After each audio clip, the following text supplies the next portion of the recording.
Muy buenas, bienvenidos un día más al Mañanero de hoy. Japón sube tipos de interés.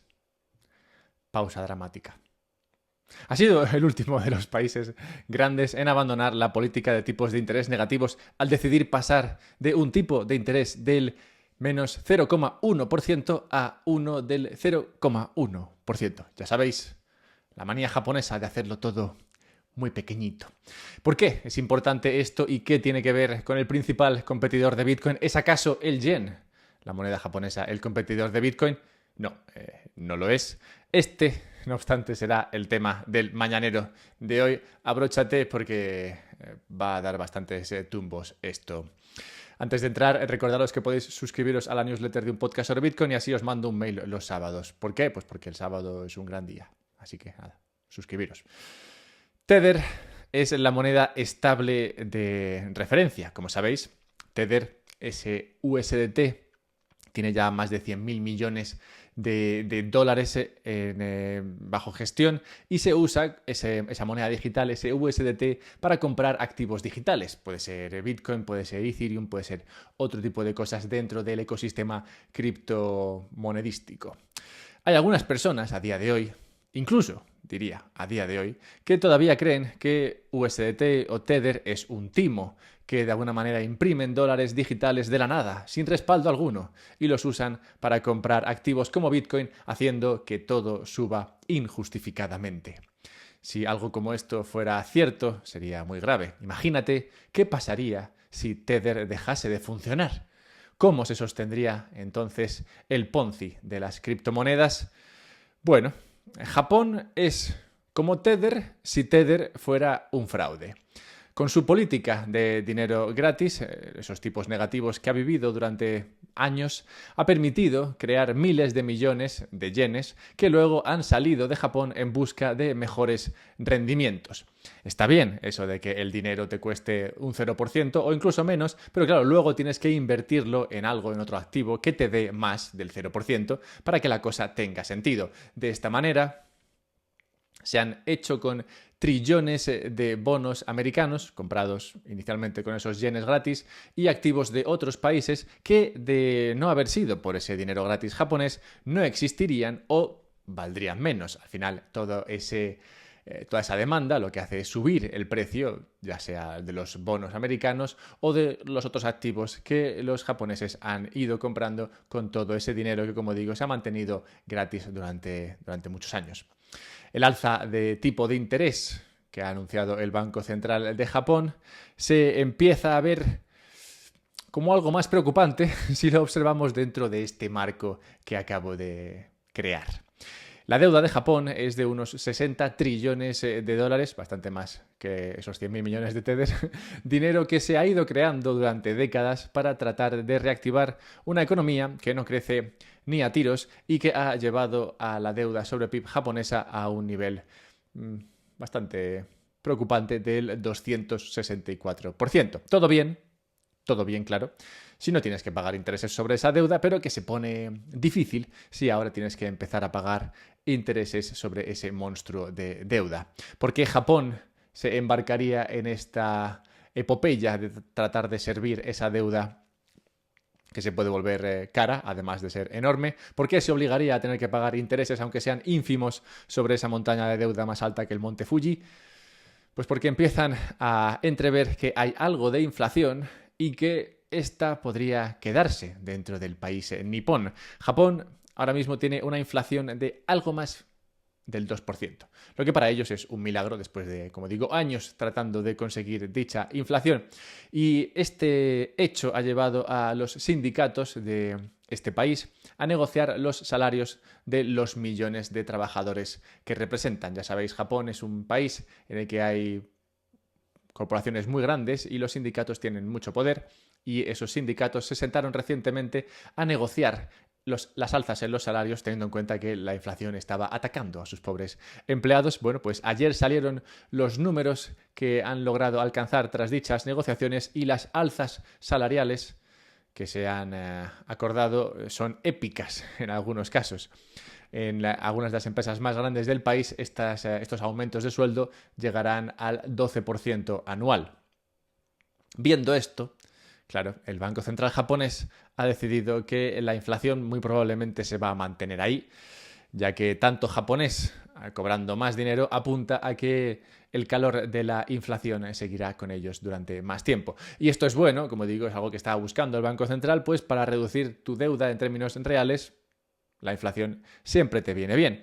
Pero no es bueno, claro, si no consigues crecer, es decir, si te plantas en un escenario de inflación y no crecimiento, lo que se llama como estanflación, y definitivamente no es bueno para el resto de activos del planeta, que ahora pasarán a ser menos atractivos para el dinero que se creaba hasta ahora en Japón, como digo, a esos tipos cero o negativos. Es decir, ese dinero gratis que salía de Japón ahora dejará de salir de Japón. ¿Y quién lo echará de menos? Pues probablemente, entre otros, la deuda estadounidense. Son decisiones arriesgadas estas que toma el Banco Central de Japón para tratar de solucionar problemas difícilmente conciliables, como la deuda, el crecimiento y la inflación. Problemas que, como digo, tienen difícil solución, ya que en el momento en el que tocas una de las palancas, afectas a las otras dos y así no hay manera de mantener el castillo en pie. Lo que me lleva al principal competidor de Bitcoin. Ayer escuchaba una entrevista a Fred Krueger, empresario, matemático y reciente celebridad bitcoiner que se ha puesto de moda en los últimos meses por ser de los pocos que leyeron bien el impacto de los ETFs de Bitcoin. Este fue, como digo, de los muy pocos que dijeron que los ETFs iban a ir muy bien y que iba a entrar una cantidad de dinero sustancial. De hecho, él apuntaba a unos 50.000 millones de dólares que entrarían en este año, siguiendo un informe de Standard Chartered que decía esto mismo. Y parece ser que, teniendo en cuenta que pasados 2 meses ya van más de 15.000 millones, pues podría ser que estuviese en lo cierto. Bueno, veremos dónde acaba eso. El caso es que escuché una entrevista a este señor y en la entrevista la verdad es que no decía nada interesante, o al menos nada que no hayamos visto aquí antes en alguno de estos mañaneros, pero sí que dijo algo que me dejó la tarde pensando. Y es que le preguntaron cuál era el principal competidor de Bitcoin y ante esa pregunta respondió que para él el principal competidor era Ethereum. Mi primera impresión al escuchar esto fue pensar que no sabía de lo que estaba hablando. Digo, ¿por qué Ethereum? ¿Por qué no el dólar, el oro? Ethereum no es nada como Bitcoin, pero luego pensándolo llegué a la conclusión de que sí que tiene sentido lo que dijo.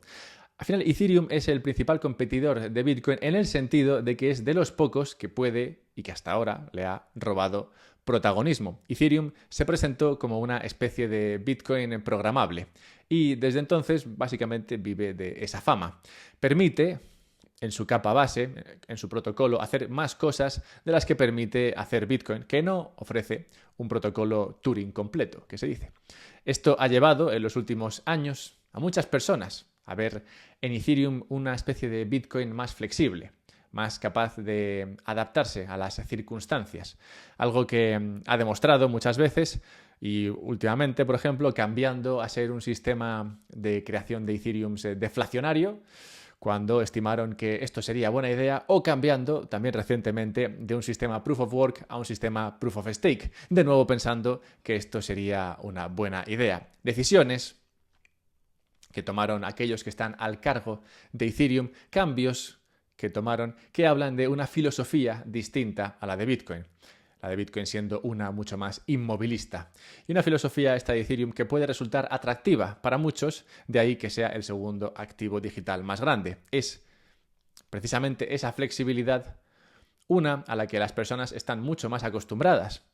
El Banco de Japón, mirando las alzas en los salarios, ese repunte de la inflación, decide, y todo el mundo lo acepta, que el yen sea menos inflacionario. Decide subir los tipos de interés para que se creen menos yenes.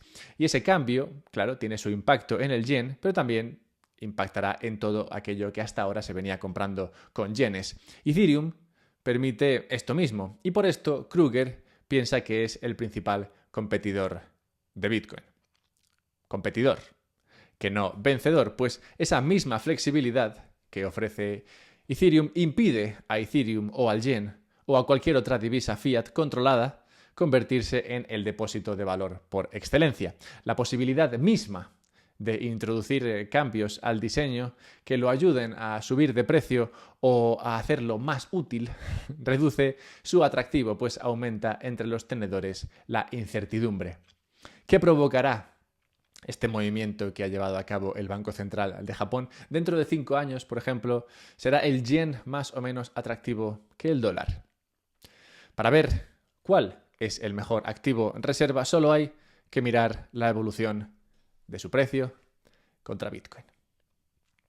Dejadme 30 segundos para recordaros un par de cosas y luego hablaremos de la libertad la libertad de expresión que se está decidiendo ahora mismo en los juzgados de Estados Unidos.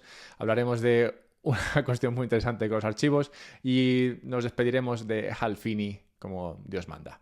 30 segundos para recordaros que podéis suscribiros a la newsletter de Un Podcast sobre Bitcoin, que podéis hacer esto en la página web, unpodcastsobrebitcoin.com, que podéis comprar Bitcoin, si así queréis, a través de Relay, y de esa manera compraréis Bitcoin de manera fácil, sencilla, rápida y barata, no porque el precio esté cayendo, aunque creo que hoy está cayendo, sino porque haciéndolo a través de ese enlace pagarás menos comisiones y también puedes guardar ese Bitcoin de manera segura si lo haces en una Bitbox, que es un USB molón en el cual puedes autocustodiar tu Bitcoin. El New York Times abría ayer su periódico diciendo básicamente que, cito, Trump abusó de la primera enmienda, la que protege la libertad de expresión, y por eso no podemos tener cosas bonitas como la Declaración de Derechos. Cierro cita. Bien, esto lo publica el New York Times en el contexto de la batalla judicial que se está produciendo estos días sobre el uso de las redes sociales y la libertad de expresión. ¿No sabías que esto estaba pasando? Bueno, pues yo tampoco. La verdad es que sorprende cómo cuestiones tan fundamentales como la libertad de expresión se puedan estar discutiendo ahora mismo, decidiendo en tribunales de uno de los principales países del planeta y no sea este un tema que se trate más. Bueno, pero sí, esto está pasando y la cuestión es la siguiente, la describe de esta manera CBS News. Cito, el Tribunal Supremo se mostró el lunes cauteloso a la hora de limitar los contactos del gobierno de Biden con las plataformas de medios sociales, en una disputa muy vigilada que pone a prueba hasta qué punto el gobierno puede presionar a las empresas de medios sociales para que retiren contenidos antes de cruzar una línea constitucional que va de la persuasión a la coacción. Cierro cita. Este caso de las redes sociales, por si no sabes un poco de dónde viene, tiene su origen en los esfuerzos del gobierno de Biden por presionar a las plataformas, entre ellas Twitter, YouTube y Facebook, para que retirasen publicaciones que, en su opinión, difundían falsedades sobre la pandemia, por ejemplo, y sobre las últimas elecciones presidenciales. Todo esto viene, si recordáis, de esos archivos que se hicieron públicos sobre cómo funcionaba Twitter y cómo el gobierno influía sobre las cuentas y sobre los comentarios, sobre lo que se decía cuando se empezó a hablar de todo el tema del shadow banning y todo eso. Bueno, pues de todos esos momentos viene ahora este caso que, como digo, está decidiendo hasta qué punto el gobierno se puede inmiscuir en lo que la gente dice. Un tema que está muy de moda estos días, teniendo en cuenta que en países como Bélgica, creo, se está deteniendo a gente por cosas que ha dicho que resultan hirientes. Y las cosas que la gente dice no deberían ser hirientes. Allá se toma cada uno las cosas como se digan, pero la gente debería ser libre de decir lo que le dé la gana. Veremos cómo avanza esto, pero es en cualquier caso preocupante. Como preocupante es que Estados Unidos esté perdiendo su historia. Y es que se podría decir que Estados Unidos está perdiendo de vista lo que lo llevó a ser el país que es hoy, no solamente figuradamente, teniendo en cuenta la noticia que acabo de comentar, sino también literalmente. Y es que un informe reciente desvelaba que el presupuesto de NARA, esto es el Archivo Nacional Americano, se había estancado durante 3 décadas, mientras que el número de archivos que había que conservar había aumentado exponencialmente. Este estudio decía que es improbable que NARA quiera este recorte en la financiación, claro, que empresa pública quiere un recorte, y parece mucho más probable que la reducción en sus presupuestos haya sido dictada por la Oficina de Gestión y Presupuesto, una de esas oficinas grises que parece que no pintan nada pero tienen luego mucho poder. La evidencia sugiere que la situación actual de NARA, este archivo nacional, es sombría y un presupuesto menor presagia una crisis cada vez más profunda. Esto es lo que desvelaba el estudio, pero ¿a qué crisis, o sea, por qué es crítico que este archivo no tenga dinero? ¿A qué se dedica este archivo? Bueno, pues entre los impactos más graves de que este servicio no tenga dinero está la cuestión de la desclasificación de archivos. Ya sabes que los gobiernos tienen por costumbre el clasificar cosas y cada vez más. Clasificar en el sentido de evitar que cosas se hagan públicas.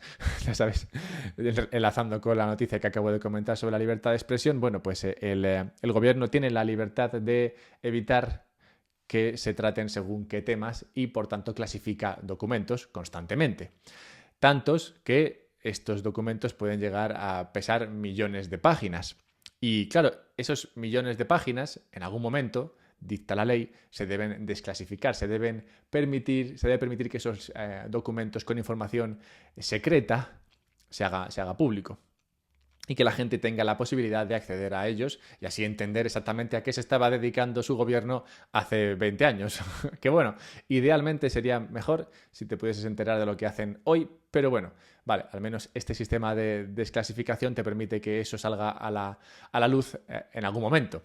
Lo que pasa es que, claro, debido a esa falta de dinero en este servicio de archivos, actualmente se estima que se deberían desclasificar, es decir, hacer públicos, unos 300 millones de páginas de documentos que deberían ser revisados, estudiados y publicados como públicos.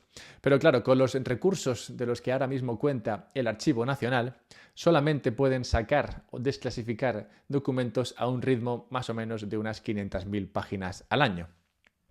Claro, si tú calculas una división fácil, 300 millones de documentos que habría que desclasificar hoy entre 500.000 páginas que te da por hacer al año, pues a ese ritmo tardarías en hacer público lo que a día de hoy debería ser público unos 622 años. Te puedes imaginar que en ese lapso de tiempo, esos 622 años, muchos más documentos que hoy están clasificados deberían hacerse públicos también. Total, que te encuentras en una situación en la cual el secreto de lo que hacen los estados se mantendrá básicamente forever, como diría Michael Saylor. Y esto teniendo en cuenta que ya van con 12 años de retraso. O sea, que no es que te estés perdiendo las noticias hoy, ya hace 12 años que deberían haber salido cosas que no han salido. Esto tampoco funciona muy bien cuando haces peticiones directas al archivo, que de nuevo, por no tener dinero, tampoco es capaz de responderte. Total, que viendo todo esto, la verdad es que te preguntas, o al menos yo me pregunto, ¿no? ¿Cuánto de democracia es esto? ¿Y no sería mejor una monarquía que total te mienten igual, pero al menos ya sabes que lo van a hacer? Bueno, ya sabéis que al final de cada mañanero me gusta terminar con una necrológica en la cual recuerdo la muerte que se haya producido en el día que estoy haciendo el mañanero de alguna persona famosa o que haya tenido un impacto interesante o que me venga al caso en el día. El tema es que he descubierto, o ha llegado a mí, porque lo ha hecho público un tal Richo, un comentario de Hal Finney en el cual hablaba de su experiencia con Bitcoin y su despedida un poco de este mundo. Total, que teniendo en cuenta que para mí cumplía con lo que podría ser una especie de necrológica, hoy voy a relatar aquí lo que decía Hal Finney en ese artículo. Cógete unos pañuelos o algo porque la verdad es que esto se pone intenso rápidamente. Esto es lo que decía Hal Finney en ese comentario. Cuando Satoshi anunció la primera versión del software, bueno, perdón, antes de avanzar, como sabéis, Hal Finney murió, ¿no? Por eso me entra en la necrológica, lo digo por si alguno no lo conoce. Bueno, cuando Satoshi anunció la primera versión del software, me hice con él de inmediato. Creo que fui la primera persona, además de Satoshi, en ejecutar Bitcoin. Miné el bloque 70 y algo, y fui el destinatario de la primera transacción Bitcoin. Al cabo de unos días, Bitcoin funcionaba de forma bastante estable, así que lo dejé funcionando. Eran los días en que la dificultad era 1 y podías encontrar bloques con una CPU, ni siquiera con una GPU. Miné varios bloques durante los días siguientes, pero lo apagué porque calentaba el ordenador y me molestaba el ruido del ventilador.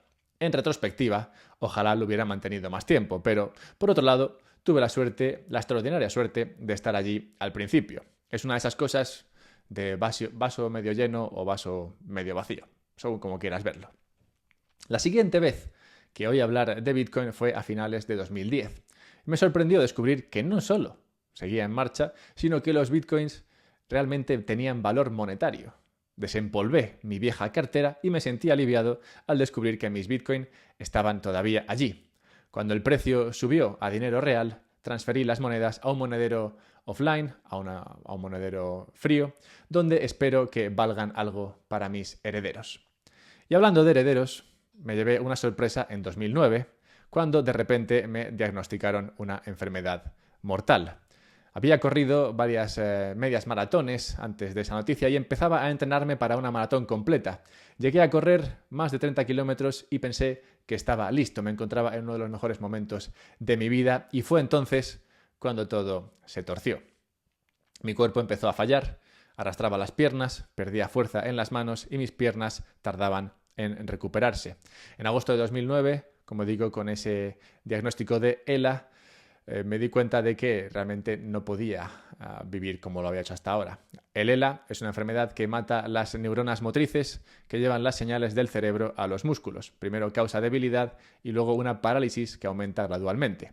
Suele ser mortal en un plazo de 2 a 5 años. Mis síntomas fueron leves al principio y seguí trabajando, pero la fatiga y los problemas de voz me obligaron a retirarme a principios de 2011. Desde entonces, la enfermedad ha seguido su inexorable progresión. Hoy estoy prácticamente paralizado, me alimentan a través de un tubo y mi respiración es asistida. Manejo el ordenador con un sistema comercial de seguimiento ocular. Paso todo el día en mi silla de ruedas eléctrica. Ha sido una adaptación, pero mi vida no está tan mal. Todavía puedo leer, escuchar música y ver la televisión y películas. Hace poco descubrí que incluso puedo escribir código. Es muy lento, probablemente 50 veces más lento que antes, pero me sigue gustando programar y me da objetivos. Actualmente estoy trabajando en algo que Mike Hearn sugirió, utilizando las características de seguridad de los procesadores modernos diseñados para soportar Trusted Computing para endurecer los monederos Bitcoin. Está casi listo para ser lanzado, solo tengo que hacer la documentación. Y por supuesto, sigo las oscilaciones del precio de Bitcoin. Tengo algo en juego al fin y al cabo. Pero bueno, llegué a mi Bitcoin a través de la suerte, con realmente poco crédito que darme a mí. Y es verdad que a veces lo que fácil llega, fácil se va. Y esa es mi historia. Soy bastante afortunado en general, incluso con la ELA, mi vida es muy satisfactoria, pero mi esperanza de vida es limitada. Esas discusiones sobre heredar tu Bitcoin tienen para mí un interés hoy más que académico. Mi Bitcoin está almacenado en nuestra caja de seguridad y mi hijo y mi hija son conocedores de la tecnología. Creo que están suficientemente seguros. Me siento cómodo con mi legado. Bitcoin es esperanza y por eso no se puede competir con él. Espero que os haya gustado esto y que no estéis llorando ahora mismo. Buscadme en Twitter, @alberto_mera. Compraos una Bitbox, si eso, para autocustodiar vuestro Bitcoin. Comprad Bitcoin si queréis a través de Relay y ya nos vemos mañana. Hay que ver qué intenso se ha puesto esto. ¡Hala! Ya estaría.